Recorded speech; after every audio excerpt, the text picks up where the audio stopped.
Carl Jung's Red Book is a powerful journey into the unconscious, recorded during a deep personal crisis.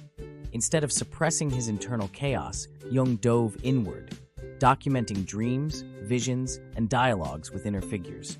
For those on a reparenting journey, this mirrors the process of facing our inner world to find healing.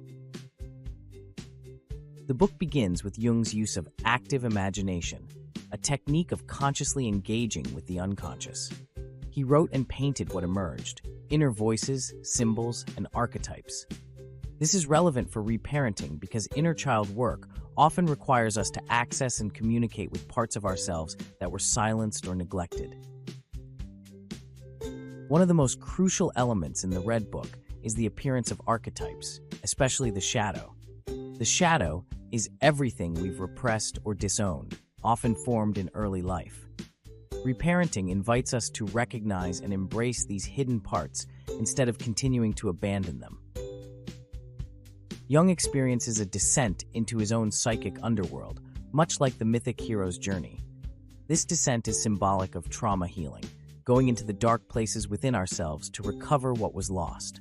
Reparenting asks the same of us, to turn toward the pain, not away. Jung's symbolic and mythic language shows how the unconscious communicates through metaphor and emotion. Reparenting requires us to become fluent in this language so we can hear the needs, fears, and desires of our inner child. Jung writes about confronting both divine and demonic inner figures. He allows them to speak and learns from them instead of suppressing them. This models a key reparenting skill, allowing all emotions and internal voices, even the painful or scary ones, to exist and be heard. A major theme in the Red Book is holding the tension of opposites. Jung learns to navigate between joy and sorrow, order and chaos. In reparenting, we also learn to sit with emotional conflict, to be both adult and child, strong and soft, brave and scared. The inner dialogues Jung records are about integration, bringing together fragmented parts of the psyche into a whole self. This is core to reparenting. Many of us feel fragmented from childhood trauma.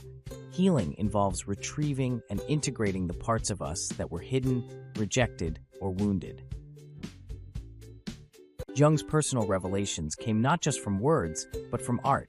He painted detailed mandalas and symbols, giving shape to his inner experiences. Similarly, reparenting can involve drawing, writing, or moving, nonverbal ways to access and soothe the inner child. Jung emphasizes that the path to wholeness is deeply personal and nonlinear. There is no step-by-step formula. Reparenting, too, is a spiral. Progress isn't always visible, and breakthroughs often come after surrendering to the mystery within.